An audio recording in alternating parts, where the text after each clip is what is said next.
los resultados de este estudio epidemiológico con lo que ya sabíamos de la simulación de la población. Entonces ahí vamos a ver lo fantástico que funciona la estadística cuando se hace bien. ¿Ya? Por eso entonces vamos a jugar a ser investigador en una población simulada. ¿Ok? Bueno, aquí estoy yo. Y soy el actual director del centro SIGES. Nosotros tenemos una instancia, ¿no es cierto?, de participación en el SIGES, para que lo sepan, nuestros estudiantes de acá, sobre todo, que es el semillero. Si hay personas que les gusta la investigación de verdad, pueden acercarse a nosotros y participar en este semillero. Y ahí van a tener contacto con destacados investigadores, ¿cierto? Profesores de ustedes, no sé si conocen algunos de ellos, el doctor Pamela Cerón, que seguramente le habrá hecho clase. ¿Ya? Entonces, ellos son parte de nuestra sala. ¿Ya? Así que acuérdense, está este semillero, si quieren aprender más, por favor, los invitamos a que participen. Y a los amigos del extranjero, si que nos están viendo, o los que están afuera, visiten nuestra página web, siges.cl, y ahí van a tener más información. Muy bien. Ya, listo. Entonces, no pasa nada. Ahí sí. Sí. Ahí, me pasé. Ahí sí. Ahí está. Ok, ahí están los dos objetivos que nos vamos que me propuse para esta presentación. Primero, mostrar que la estadística cuando se hacen bien funciona. Y también ver las consecuencias que podría tener cuando las cosas no van tan bien, si están al pie de la letra de la teoría.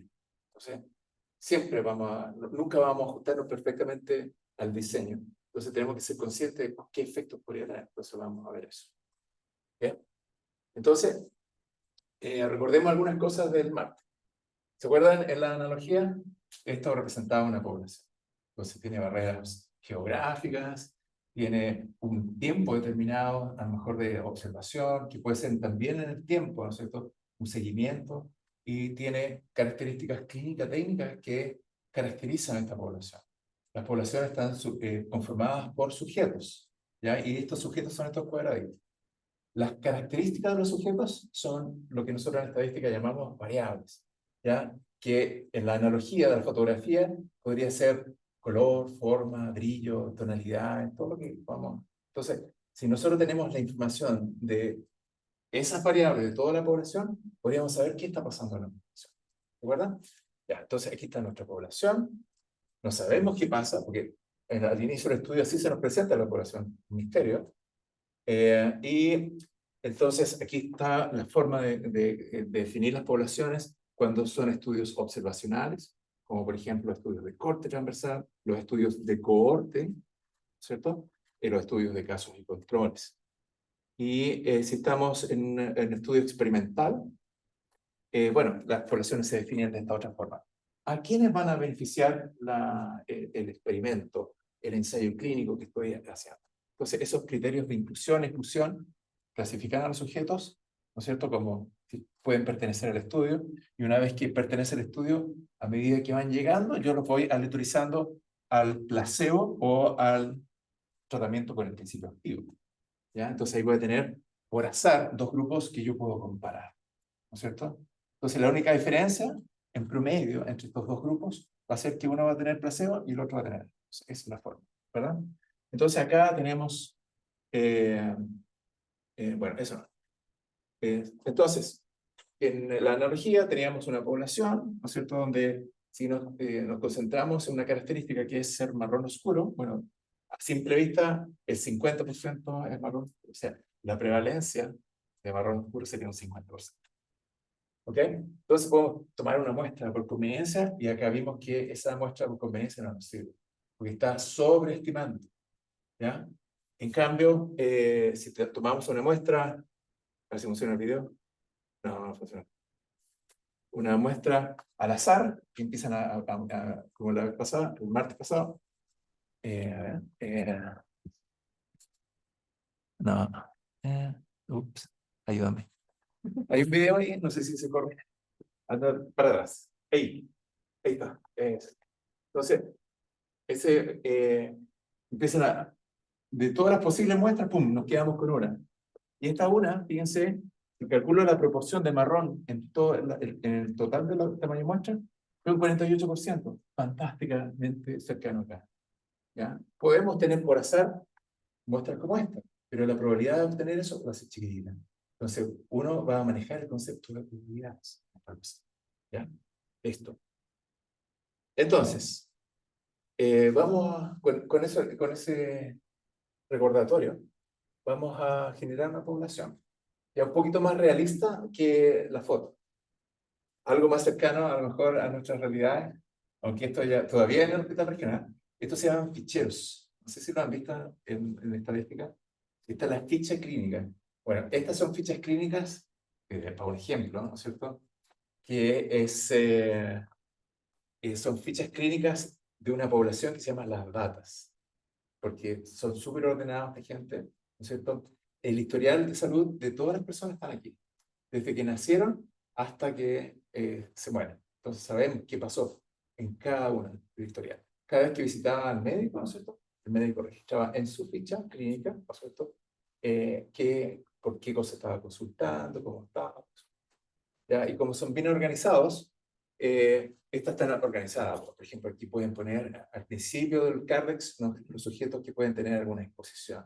Ah, estos viven en una zona, ¿no es cierto?, determinada que puede generar alguna exposición.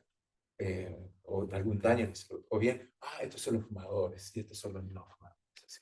Ya, está más o menos organizada, pero son muchas. Entonces, si nos dicen, estudie esto, revisar, no sé, 1.000.000 de fichas, como que estaría raro. Entonces, ahí vamos a simular una población pensando en esto y vamos a hacer estadísticas de epidemiología. Entonces, la idea es generar una población de 1.000.000 de fichas, ¿ya? Con el historial completo de estos pacientes. Vamos al inicio del estudio, ¿no es cierto? Vamos a hacer que el 40% son fumadores, y fumadores heavy, o sea, 20 cigarrillos. ¿Ya? Entonces, aquí estamos jugando, ¿no es cierto? Pero vamos a hacer que el 40% de este millón, ¿no es cierto?, sean fumadores y el resto no fumadores. Y tampoco se van a juntar con los fumadores, o sea, no va a haber ahí contaminación cruzada. ¿Ya? Voy a hacer que el 5% de esta población desarrolla cáncer de pulmón por diversas causas no identificadas. ¿Ya? O sea, típico el cáncer de pulmón es la exposición al tabaco, ¿verdad? Al humo del tabaco, o a los químicos del tabaco en realidad. ¿Ya? Pero hay otras fuentes de exposición, que son fuentes exógenas que generan cáncer, por ejemplo, la exposición a gas radón. ¿Ya? Si uno vive en una parte, ¿no es cierto?, donde la corteza terrestre está emitiendo ese gas, esa gente tiene un riesgo de cáncer de pulmón. ¿Okay? Entonces, eso se llama un riesgo basal, un riesgo que todo el mundo podría estar expuesto, los que viven en esta población. ¿Sí? Ya, entonces, el riesgo basal es 5% de cáncer de pulmón. Voy a crear la población con este riesgo. ¿Ya? Acá voy a hacer que el 25% de los fumadores van a desarrollar cáncer por causa de su hábito tabáquico. O sea, este va a ser un 25% que yo le voy a atribuir al tabaco. ¿Ok? Esto. Entonces, en resumen, usando símbolos, N, 1.000 personas, en realidad son 1.000 fichas. Ya. La probabilidad de fumar, 0,4 o 40%. La probabilidad de cáncer, esto se le decir, dado que no fuma, es 5%. ¿Ya? La probabilidad de cáncer, dado que fumador, es el 25% que se le va a atribuir al tabaco, más el 5% basal, por lo tanto, van a tener un 30% de fumar. ¿Sí? Bueno, y si quiero saber la probabilidad de cáncer, bueno, va a ser como un promedio ponderado de estos 5 con estos 30. Y eso es un 15%. O sea, el 5 por el 60% no fumador, más el 30 por el 40% de los fumadores, ¿no es cierto? Porque es 30, ¿no es cierto? 30 el 40% del fumador. Entonces, este promedio ponderado me va a dar el riesgo total en la población. ¿Sí? Bien. Entonces, bueno, esto mismo está ahí en ese gráfico. Vamos a saltarlo un poquito. Chum. Y ahora, ese es otro video. Que corre ahorita. Ahí está. Entonces, esto lo hice en Stata, en software. Con todos esos códigos y pincha una vez más. Ahí está, ¡pum! Ese es el resultado. Ahí está el resultado. Entonces, fíjense, esta es una tablita de 2x2. Tenemos la variable de respuesta, cáncer, no cáncer, y la exposición, ¿no es cierto? Aquí tenemos el 1.000.000 de personas. ¿Ya? Acá están los expuestos, los 400.000 fumadores, y acá los 600.000 no fumadores, los no expuestos. ¿Ya? En los expuestos, la probabilidad de cáncer es de un 30%, por lo tanto, el 30% de 400.000 son 120.000 frecuencia. Y en este otro es el 5%. El 5% de 600.000 son 330.000, ¿cierto? Ahí estarían los 300.000 con cáncer. Y aquí está el riesgo. 30% en los expuestos y el 5% en los no expuestos, y el riesgo total, el 15%. Entonces, acordémonos de esos números que van a aparecer más adelante. Esta es nuestra población, ya con estos riesgos. Entonces, puedo comparar estos riesgos, así como lo hicimos el martes, en escala aditiva, así como una diferencia. 0,3 menos 0,5 son 0,25 puntos porcentuales que yo le voy a atribuir al tabaquismo. ¿Ya? Entonces, ese es el riesgo atribuible, ¿cierto? Como diferencia. Puedo hablar de riesgo atribuible porque este es un estudio bastante cercano a la causalidad. Hay otros estudios que están un poquito más alejados y la diferencia ya no puedo necesariamente interpretarla como riesgo atribuible, así que pongamos ojo con eso. ¿Ya? Entonces, aquí tengo un 25% de riesgo que es atribuible al fumar, tal y cual como lo habíamos construido, como construimos la población. Y si comparo este riesgo con este otro en escala multiplicativa, o sea, como un riesgo relativo, esto lo divido por esto, tengo el riesgo relativo, que es 6. O sea, los fumadores tienen 6 veces más riesgo de tener cáncer de pulmón que los no expuestos. ¿Estamos? ¿Vamos a estar claros hasta ahí? Fantástico, súper.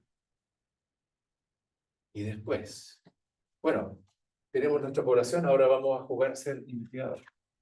Significa hacer la revisión de la literatura, pensar cuál va a ser la pregunta. Y está claro aquí que queremos ver cuál es la asociación causal entre el tabaquismo y el cáncer. Entonces, vamos a asumir que tenemos esta fotografía cubierta, entonces no sabemos, pero nos soplaron, ¿no es cierto? 30, 25, o no, 30, 5, riesgo atribuible era, ¿cuánto era el riesgo atribuible?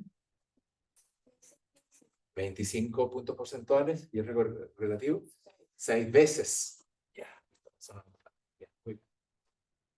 Y entonces, primera pregunta, bueno, ¿cuál es el tamaño muestra? ¿Puedo revisar todas las fichas? Sería fantástico si lo pudiera hacer, pero no, acá no lo puedo hacer.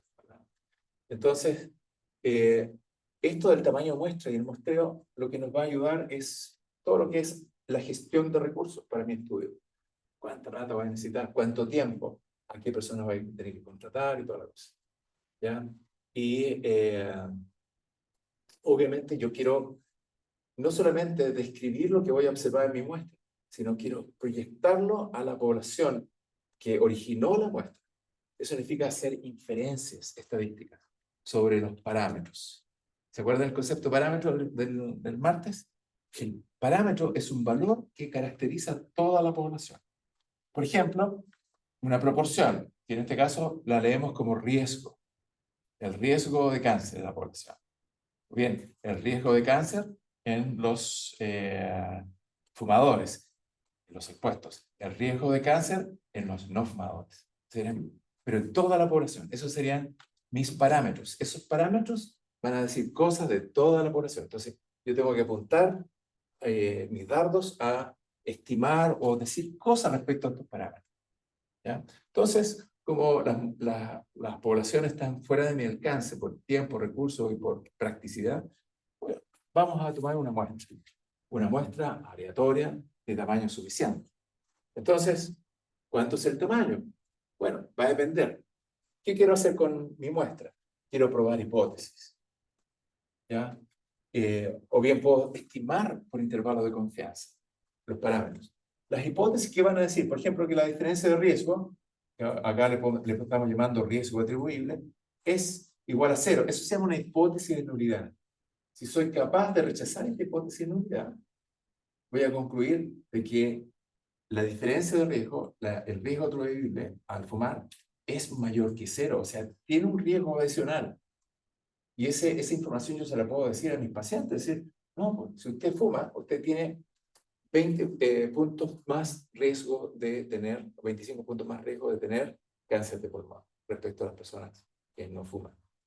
¿Ya? Y si estoy trabajando con riesgo relativo, con este otro indicador, esto es uno, la hipótesis nula. Pero si con la evidencia que yo tenga en mi estudio puedo rechazar esta hipótesis, voy a concluir de que es mayor que uno, o que es distinto de uno, que es menor. Pero acá en este caso es que es mayor que uno, porque son los expuestos dividido por los compuestos. ¿Ya? Entonces, señor, usted si sigue fumando, ¿no es cierto?, tiene 6 veces más de tener cáncer. Entonces, ese puede ser más fuerte el mensaje. ¿Ya? Entonces, si soy capaz de decir que el riesgo es el riesgo atribuible es mayor que cero, ¿no es cierto? O que el riesgo relativo es mayor que uno, la pregunta obvia es, bueno, ¿y cuánto más? ¿Cuánto mayor de cero? ¿Cuánto mayor de uno? Eso significa intervalo de confianza. ¿Ya? Entonces, hay fórmulas para cálculo de tamaño de muestra, para pruebas de hipótesis y para intervalos de confianza. ¿Ya? Yo pienso de que estimar para intervalos de confianza va a ser más, va a entregar más información. Puede ser tal vez un poquito más grande el tamaño de muestra, porque voy a tener, primero voy a saber si las diferencias son o no cero, si los intervalos de confianza para las diferencias de riesgo incluyen el cero. Si lo incluyen el cero es porque no hay diferencia significativa. Si todo el intervalo de confianza está en valores positivos, significa que es mayor que cero. Y además voy a tener una precisión en la estimación, una anchura de ese intervalo de confianza. ¿Bien? En cambio, acá voy a saber si rechazo o no, con un valor P.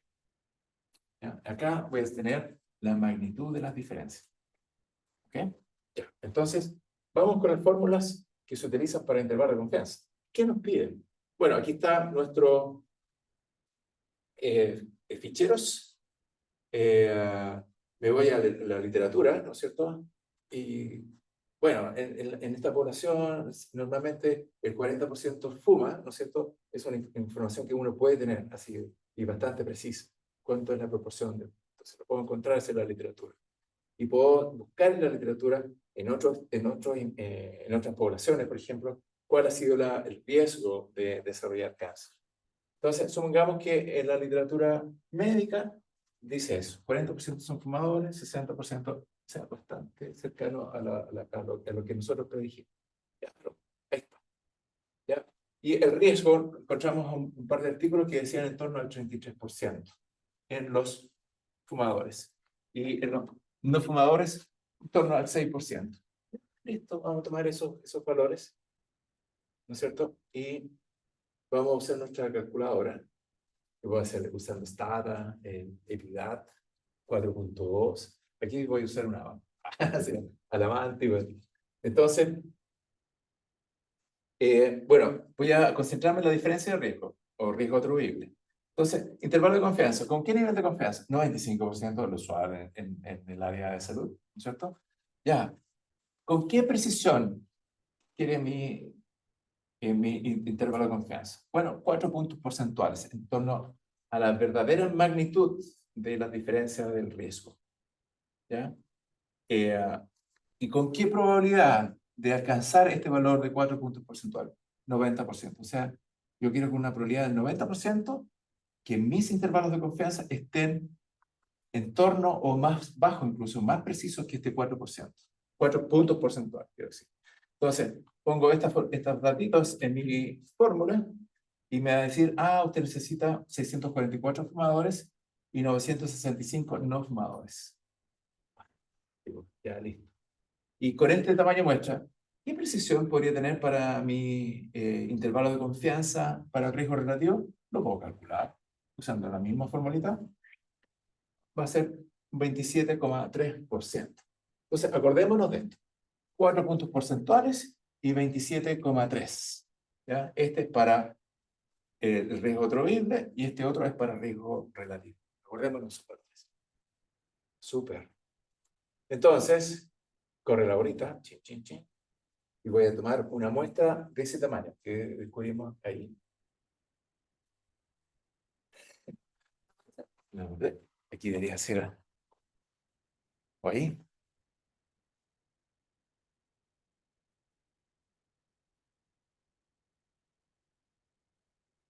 Que debería ser aparecer una tablita. Ya, pues. Está andando el video.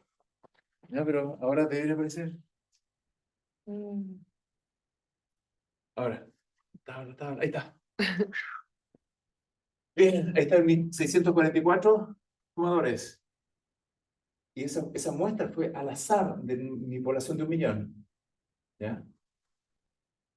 Acá están los 965 no fumadores. Listo. Y bueno, y de estos, ¿no es cierto? Saco la muestra, saco las fichas, las reviso. ¿Cuántos tenían cáncer? 201. ¿Y cuánto es eso? Bueno, es de un 31,2%. Fantástico, porque nosotros habíamos predicho que iba a ser un 30%. Y aquí estamos un poquito pasado para arriba, pero es un punto, 2%, puntos de diferencia. Y este otro debió haber sido 5%. ¿Y cuánto obtuvimos? 4,2. Entonces, en una muestra obtuvimos unos valores muy cercanos a lo que nosotros queríamos. ¿Ya? Y fíjense, como diferencia de riesgo o riesgo atribuible, tengo 27 puntos porcentuales. ¿Y cuánto habíamos predicho? 25, ¿cierto? 25. Y como riesgo relativo, habíamos dicho 6, y aquí estamos un poquito pasados, 4. ¿Se fijan? Ahora vamos al intervalo de confianza. Bueno, primero, fíjense esto, que 1.609 es apenas el 0,2% de toda la población. Con ese 0,2% estamos obteniendo resultados fantásticos. Acuérdense, está generada la población, es una matriz de 1.000.000 de filas. Y de esa matriz, este programa lo que hizo fue sacar al azar sujetos. 644 de los fumadores y 965 de los no fumadores, al azar. Y a pesar de que estamos trabajando con un 0,2% de la población, estamos obteniendo valores muy cercanos a lo esperado. Esto y esto. Ahora, con los intervalos de confianza, si queremos calcular la precisión de este intervalo de confianza, la anchura, ¿cierto? Se define como la mitad de la distancia entre los límites inferior y superior. ¿Y cuánto es esto? 3,8%. 3,8 puntos por ciento la diferencia. ¿Y cuánto habíamos dicho en nuestra fórmula? Para el cálculo de tamaño de muestras, 4. Anduvimos, pero fantástico. Fantástico. Y para el riesgo relativo, la precisión fue, bueno, aquí es más difícil porque el intervalo de confianza para un riesgo relativo ya no es simétrico. Se utiliza una distribución de probabilidad que no son simétricas, como acá, por lo tanto es un poquito más complicado. Pero ahí está la fórmula y me da un valor, una precisión de 27,4%, precisión relativa. ¿Y cuánto habíamos dicho nosotros? 27,3. Tuvimos, pero sí, preciso. ¿Ya? Entonces anduvimos re bien con una muestra al azar. Y ustedes con justa razón pueden decir, pero este fue suerte de principiante. Y justo, ya, vamos a hacer esto, ¿no es cierto? vamos a sacar 100 muestras iguales. Vamos a repetir exactamente el procedimiento, pero en 100 muestras. Y vamos a ver cómo. ¿Ok? Entonces, bueno, ahí había un video que corría instrucciones en Stata. Y aquí está el resultado de cada una de las muestras, desde ordenadas, de menor a mayor, desde la primera hasta la 100. ¿Ya? Se repitió todo. Acá estamos estimando la diferencia de riesgo, o el riesgo atribuido. Esta, la muestra que peor le fue, que subestimó más, dio una diferencia de riesgo cercana a 0,2. ¿No es cierto? ¿Y cuánto tenía que ser la diferencia de riesgo? 0,25. Súper. Y fíjate, el intervalo de confianza que esta muestra, o sea, de esta muestra, va de aquí a acá y no contiene el valor del parámetro poblacional. Entonces, esta fue una muestra desafortunada. Ya más. Y esta otra también, y esta otra también. Y acá ya, estas muestras ya empiezan a contener el intervalo de confianza, a contener el parámetro. O sea, ¿qué dice la definición de intervalo de confianza? Es un rango de valores que tiene una probabilidad de contener el verdadero parámetro que yo quiero estimar. Entonces, de aquí hasta acá, todas esas muestras arrojaron un intervalo de confianza que efectivamente estaba conteniendo el parámetro. Pero fantástico, ¿no es cierto? Porque ¿qué dice la teoría? El concepto un poco más duro de intervalo de confianza es que en repetidas muestras, el 95% de esas muestras va a contener el parámetro. ¿Ya? Nosotros lo decimos más laxo. Es la probabilidad, pero ese ya es como un poquito de abuso del lenguaje. En rigor es que el 95% de las muestras va a contener el parámetro. Este es el valor que me representa la población. Y acá, ¿qué tenemos? Si yo hago una tabla de distribución de frecuencia, aquí están mis 100 muestras, 93 contienen el parámetro y 7 no lo contienen. O sea, debería haber sido 95%, pero tuve 93. Si esto lo repito 1000 veces, probablemente nos va a dar el 95%. ¿Ya? Entonces, con una muestra, fue afortunada, bastante afortunada, cuando estuvimos bastante cerca de la población, y con 100 muestras se cumplió lo que predice la teoría estadística, que el 95% debiera andar ahí conteniendo el parámetro. En la práctica, obviamente, nunca voy a hacer esto, de hacer 100 veces el estudio, ¿no es cierto? Pero voy a tener la tranquilidad de que con probabilidad, existe una gran probabilidad, 95%, de que mi muestra esté arrojando intervalos de confianzas que van a contener el valor que caracteriza a toda la población, el parámetro. ¿Ya? Bueno, ¿y cómo anduvo las precisiones? Habíamos dicho, aquí está, hay que mirar el segundo eje vertical, que tenía que ser 4%. Y esta muestra, ¿cierto?, que tuvo este intervalo de confianza, tuvo una precisión mucho menor que el 4%. Fantástico, o sea, fue más preciso de lo que habíamos esperado. ¿Ya? Esta fue como la peor, la que anduvo en el 4%, pero habíamos exigido que era el 90% de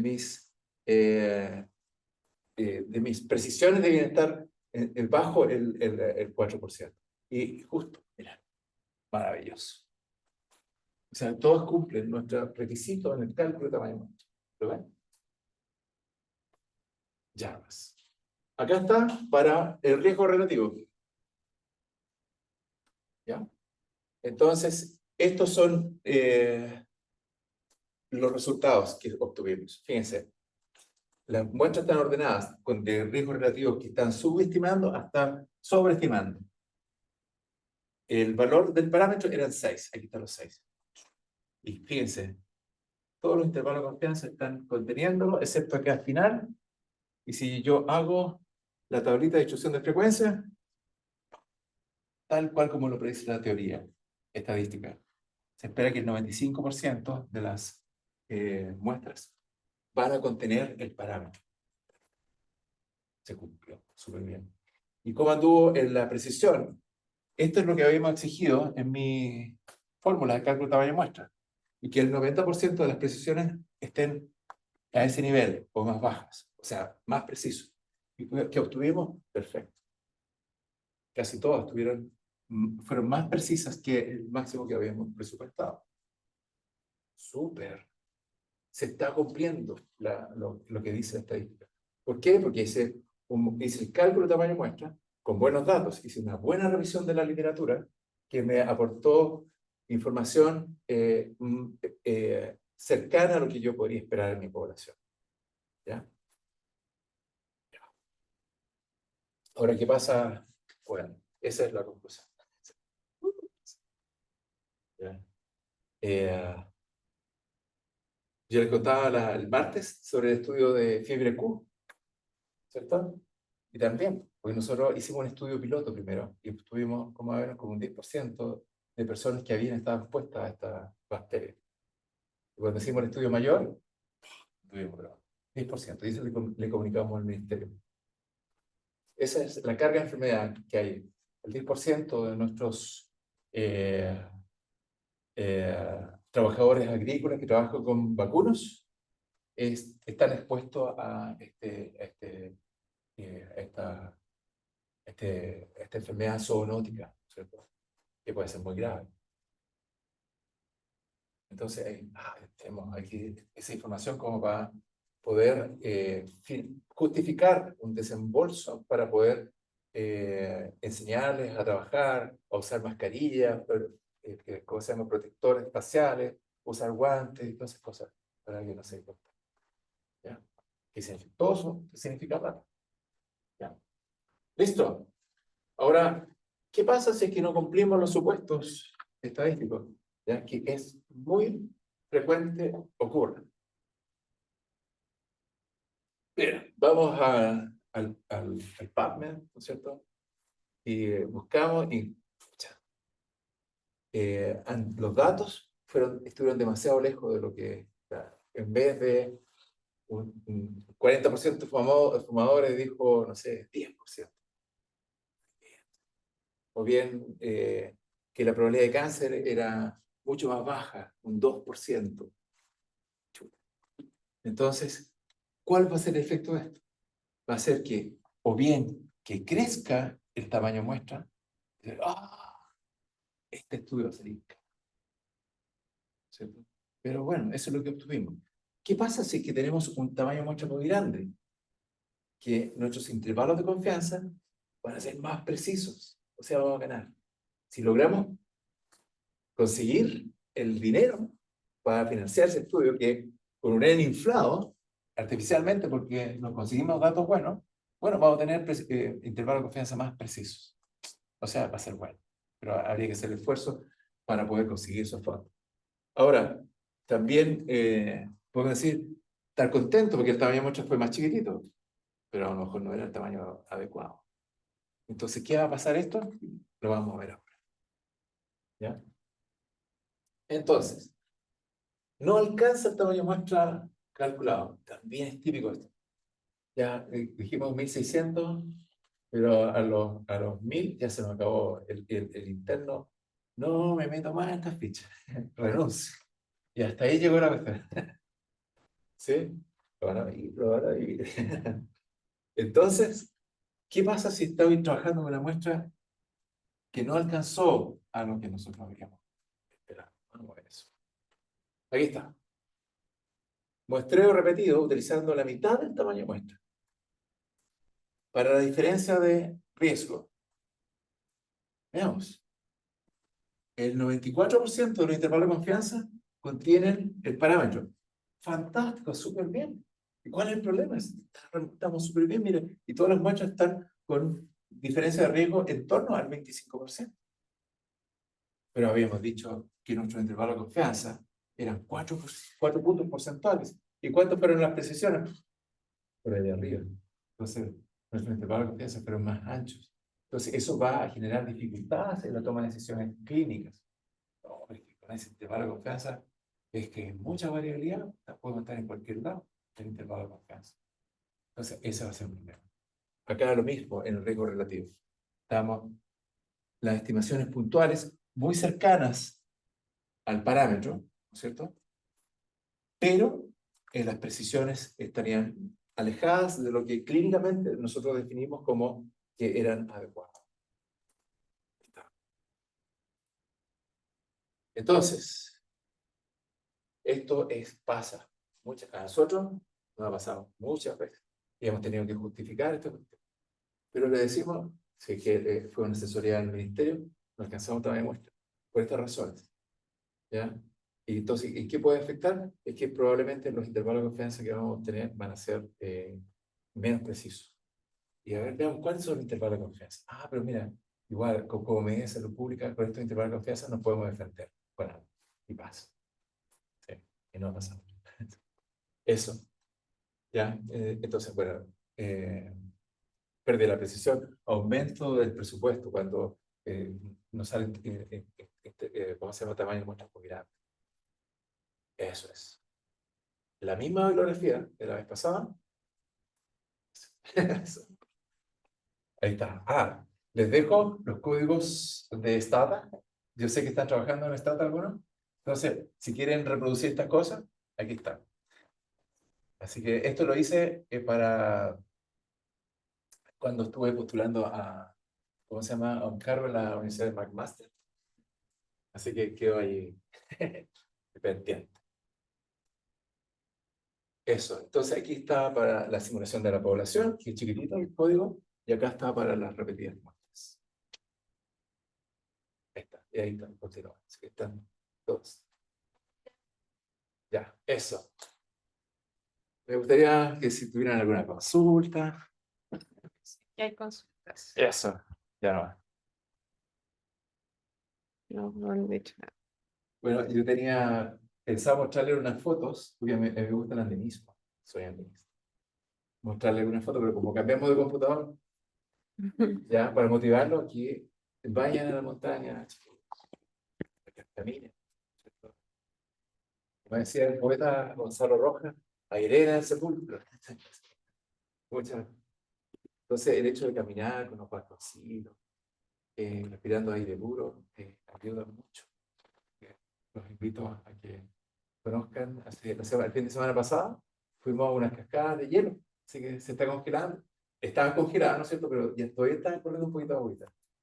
Precioso, precioso. Y están cerquita ahí de acá, Curacautín, y de Curacautín tirarse a un sector ahí donde hay una laguna que está congelada, pero igual la bordeamos por si el hielo para no correr riesgo es necesario, la bordeamos y llegamos a cascada que están hermoso.